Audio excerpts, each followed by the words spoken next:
pied gauche devant. Le but c'est d'aller sauter le plus loin possible sur le tapis. Je te tiens la perche pour le début.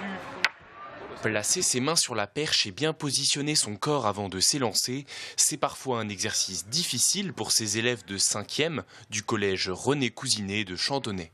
On prend un bâton, puis après on saute. Parce que ça on le fait pas souvent au collège, donc ça permet de tester des nouvelles choses. Et c'est bien, c'est tout.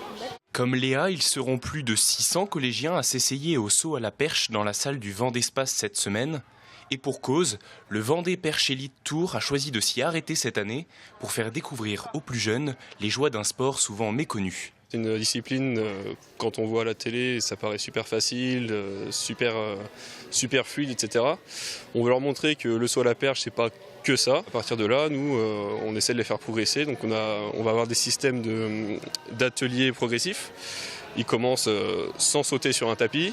Progressivement, ils apprennent à tenir leur perche, ils vont apprendre à sauter un peu vers l'avant, un peu plus vers le haut, commencer à renverser un petit peu, pourquoi pas, et ils vont finir sur le tapis, on espère, à 6 mètres. Une formation de quelques heures seulement, mais dont l'objectif est bien clair, transmettre à ces jeunes une passion.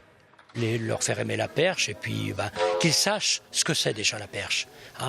Voir que la perche c'est possible pour tout le monde, à un haut niveau peut-être pas, mais quand on est sérieux, appliqué et qu'on aime un petit peu le goût du risque, c'est une très bonne activité.